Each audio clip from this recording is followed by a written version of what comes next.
Добрый день, Лейла Калибековна. Согласно информации, которая была опубликована в Швейцарии, вы стали в центре, оказались внимания процесса, который в швейцарском суде сейчас происходит по поводу активов Динары и Тимура Кулибаевых. Не могли бы вы нам более подробно, что ли, какие-то детали рассказать о том, что реально сейчас происходит с этим иском? Добрый день, Алексей. Ситуация такова, что это просто реакция швейцарских средств массовой информации на мой иск в отношении Динары Кулибаева по, как пишется в газете, деликатному делу. Суть дела такова, что под давлением в Казахстане, когда я работала и развивала свой частный бизнес, оказалась под давлением Тимура и Динары Кулибаевой и вынуждена была по очень условной цене продать свой собственный бизнес. А зачем, собственно, им понадобилась сеть бутиков после того, как владеют крупнейшим банком в стране, всей нефтью страны? Я должна сказать, что эти бутики были люксовыми бутиками, представляющими серьезные мировые бренды. Это, были бренды группы Richemont, в которую входят такие известные часовые марки и ювелирные дома, как Cartier, Van Cleef, Vacheron Constantin и многое другое. Естественно, это всегда привлекало внимание. Клиентами таких бутиков всегда являются успешные и обеспеченные люди, и что не было исключением, и в Казахстане. И, основными главными клиентами бутиков Вилет являлась семья Кулибаевых. Чета Кулибаевых и Тимур, и Динара Кулибаева очень нравился этот бизнес.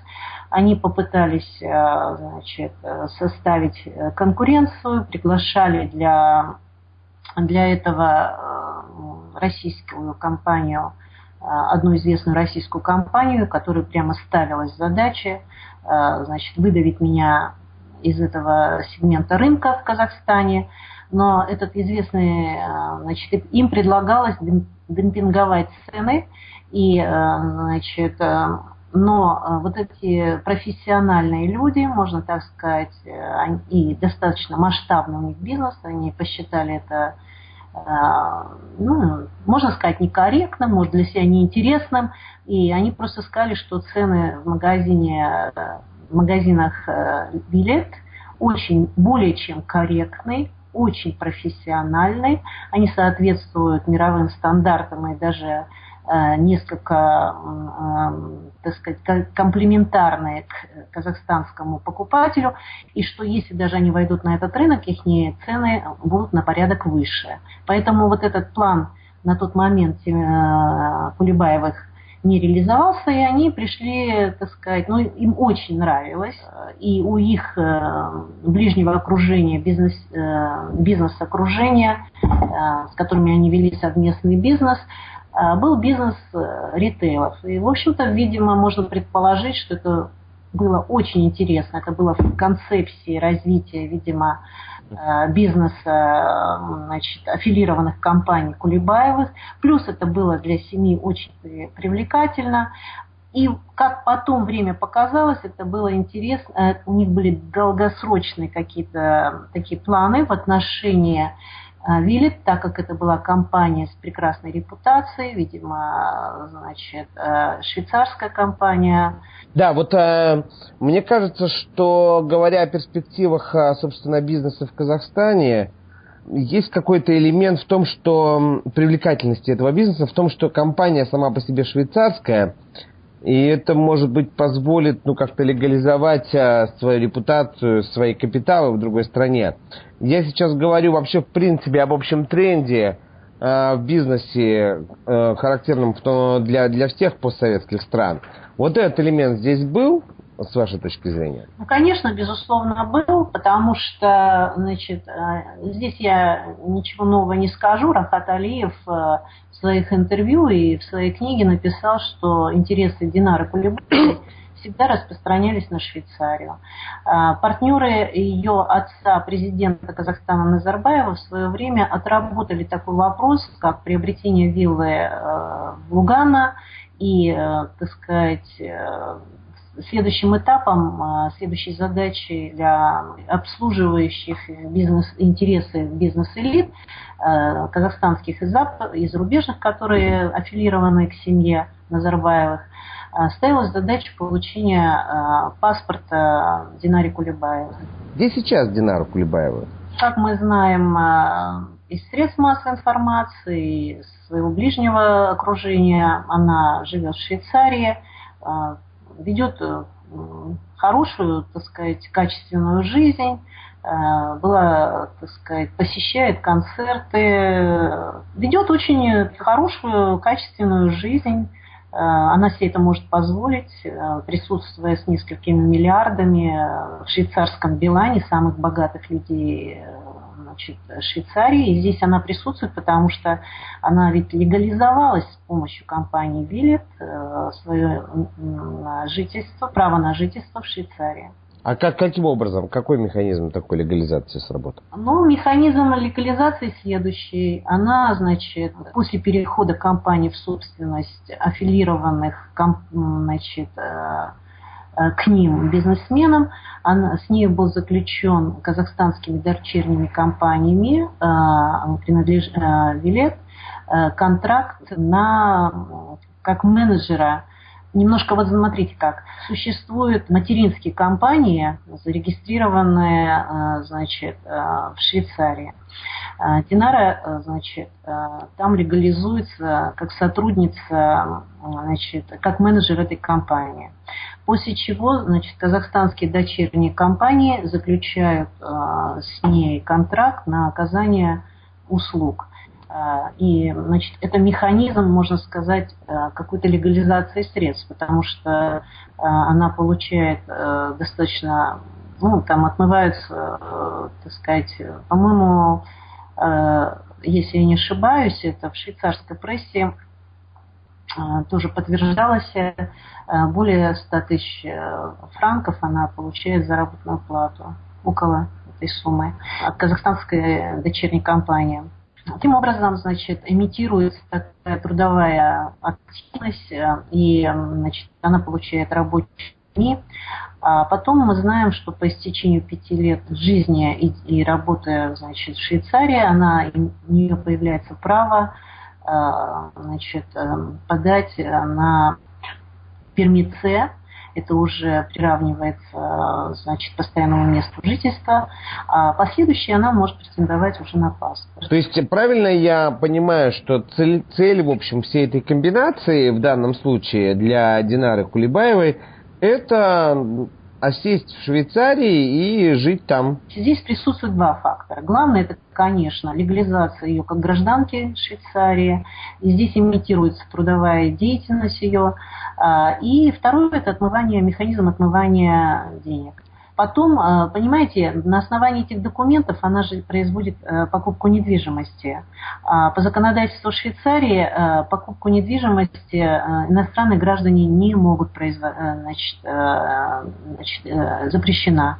Это может только, значит, покупку недвижимости в Женеве, допустим, она, значит, смогла произвести только на основании вот этих документов, которые были ей получены благодаря вот этой ее формального присутствия в группе компаний «Вилет». После обнародования в швейцарских масс-медиа вот этой информации, и когда были там проведены журналистские расследования, мне стала очевидна вот эта цель. Потому что в свое время в Казахстане была разыграна следующая схема. Ведь на меня оказывалось давление еще и политическое, можно сказать, потому что был шантаж в средствах массовой информации, принадлежащих Тимуру Кулебаеву, а в частности, тогда была подконтрольная ему газета «Время», прошла такая грязная кампания против Виктора Вячеславовича, и где, значит, ставилось ему, так сказать, вину, что я занимаюсь частным бизнесом, и там прям формулировалось, что супруга мэра занимается продажей бриллиантов, и все это подавалось в определенном ключе. И вот под этим давлением, значит, в средствах массовой информации, принадлежащих Тимуру Кулебаеву, потом был прецедент, звонок Нурсултана Назарбаева Храпунову, где он прямо задавал ему вопрос, что он там делает. И было такое выдавливание, значит, подключен весь ресурс такой семейный. И после чего, значит, была создана ситуация, что, так сказать, или просто даже возьмите, заберите, иначе было очевидно, чем это закончится. Вот. И, естественно, когда мне предложили просто смехотворную сумму, то куда было деваться? Естественно, деваться некуда было. Вот. И потом, вот, когда в Швейцарии с покупкой виллы взорвалась швейцарская... Информационная бомба, так скажем, да. Я поняла тоже, для меня тоже стало очевидно, что здесь присутствует, во-первых, три цели даже, можно сказать. Главное, это все-таки обеспечение легализации, то есть легализация Динара Кулебаевой в Швейцарии, это вот место права на жительство. Потом появляется следующая возможность, приобретя вот эти документы на жительство, она приобретает недвижимость. Мало того, что, значит, они приобретают приятный им бизнес, который очень им, так сказать, все знают, что Тимур Кулебаев очень, так сказать, неравнодушный к таким дорогим аксессуарам, будем так говорить. Плюс это ложится в концепцию развития бизнеса интересов ближнего, значит, аффилированных компаний, которые связаны с семьей. И все это как-то так вот складывается. Естественно, сейчас я думаю, что сложилась полностью сейчас вся картина, и особенно она сложилась после того, как управляющий менеджер казахстанских дочерних компаний Айгуль, она, значит, сделала после вот этого всплеска информации в швейцарских СМИ, она, значит, в казахстанских СМИ, в свою очередь, дала серию интервью, что Динара Кулебаева является активной сотрудницей компании «Виллет». И, оказывается, в мою бытность компании прямо были именно на достаточном уровне.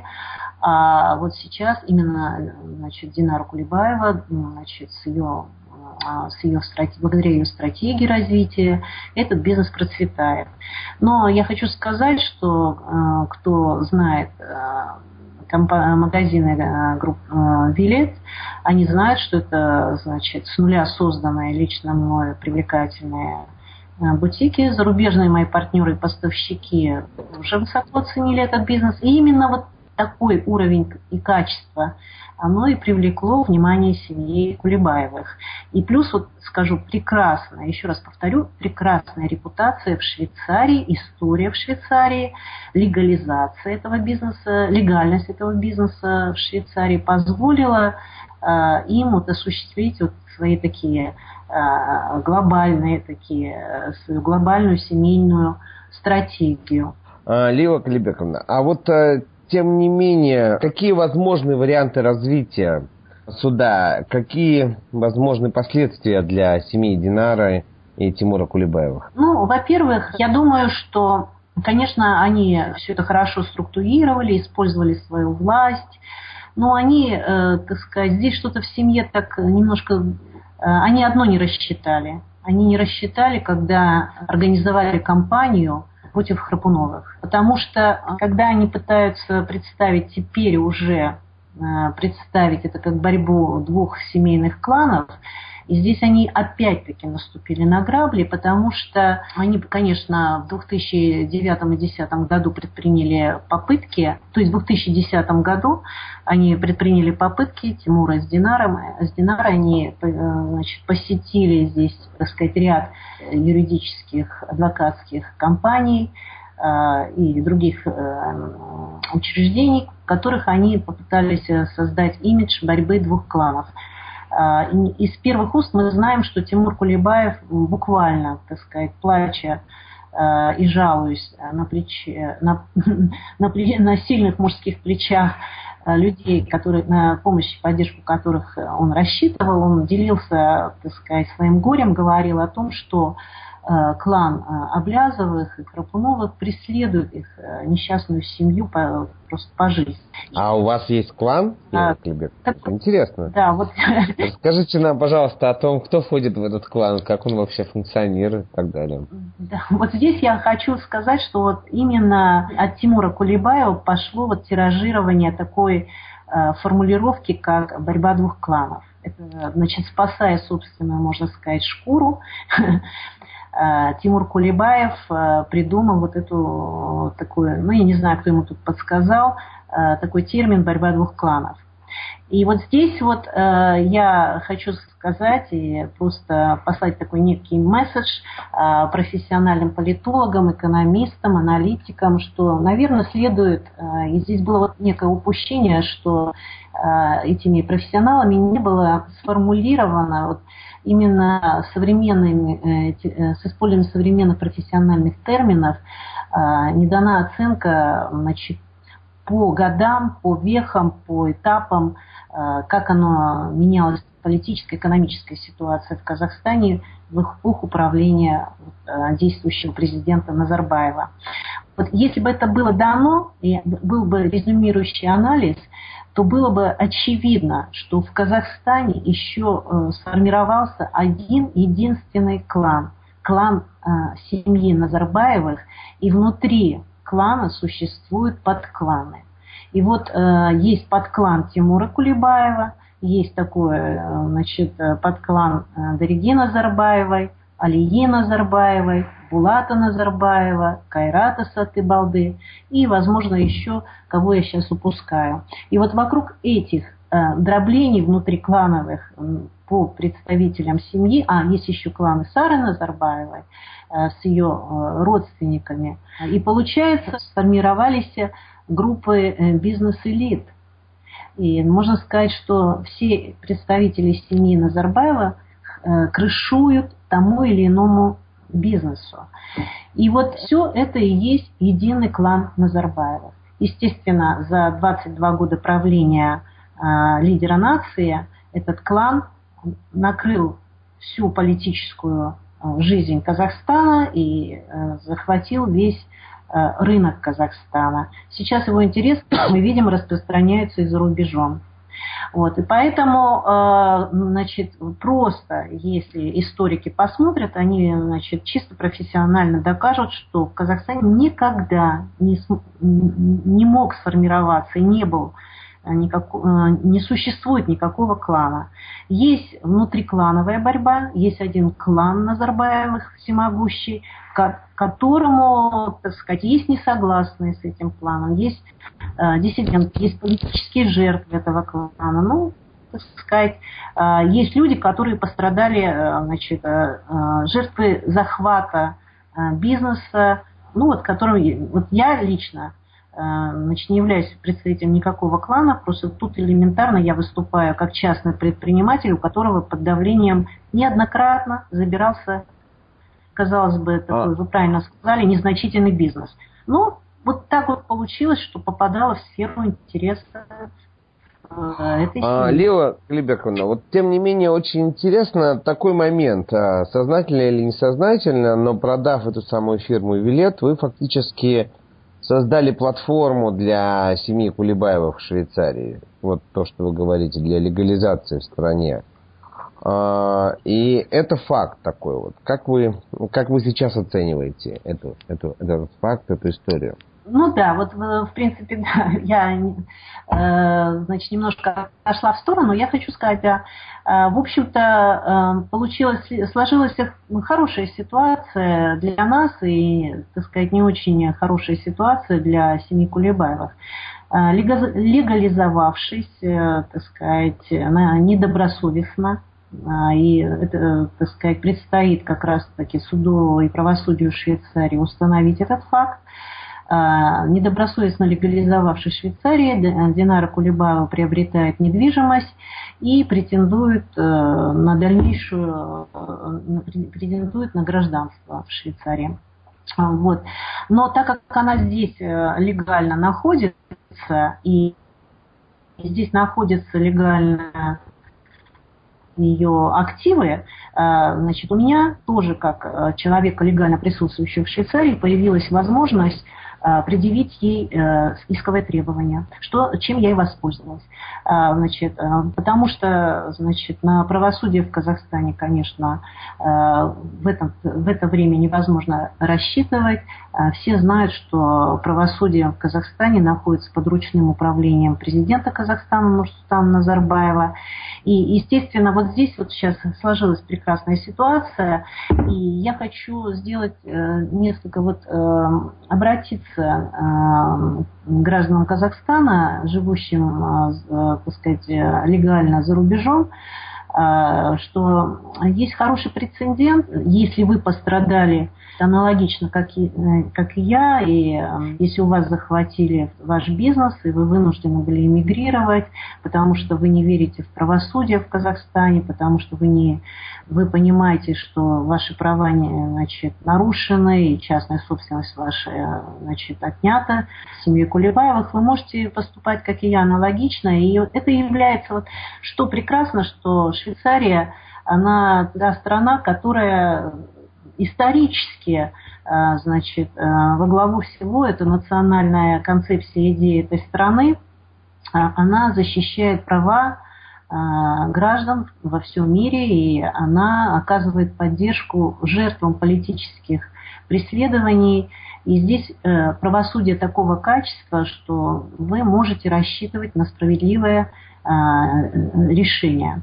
И я сегодня тоже нахожусь в таком ожидании, я не хочу, так сказать, не оказывать никакого давления, я просто хочу пройти свой путь, и это моя, значит, попытка рассказать правду и добиться справедливости. И если это у меня получится, то это будет очень хорошая победа, вот именно и хороший пример для тех, кто страдает от политической коррупции, от беззакония, которое, значит, существует в диктаторских странах. И я хочу сказать, что все-таки судебная, правовая и сама система, именно институт адвокатов швейцарский, он просто настолько замечателен, и я думаю, даже он стоит особняком по отношению к Европе, потому что здесь хочу сказать, что не нужно бояться, и нужно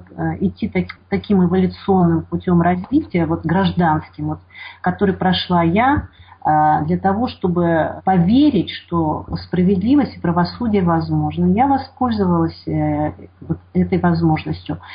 Хочу привлечь также внимание к тому процессу, который все-таки идет по отношению к приватизации государственных средств, это Гостелерадио, и об аресте, который наложен на счет, где, значит, в отношении 100 миллионов отмытых денег семьи Назарбаевых от продажи, значит, хабара. И если есть пострадавшие, и я думаю, люди, которые, так сказать, хотят справедливости в этом вопросе, мне кажется, они могли бы тоже, особенно так как здесь это сопряжено с большой кровью, с жертвами. И мне кажется, здесь очень важно добиваться также компетентным очевидцам, свидетелям, которые располагают определенными фактами. Мне кажется, здесь тоже надо в первую очередь добиваться справедливости, справедливого решения, правосудия, потому что за продажу хабара есть жертвы, такие как Алтынбек Сарсембаев, как журналисты, погибшие при странных обстоятельствах. И мне кажется, здесь гражданское общество тоже может консолидироваться и добиваться справедливого решения. Спасибо вам большое за интересное интервью, Лилия Ваклибековна. Я рассчитываю на то, что процесс будет продолжаться, и мы будем внимательно следить за его развитием. Спасибо за внимание.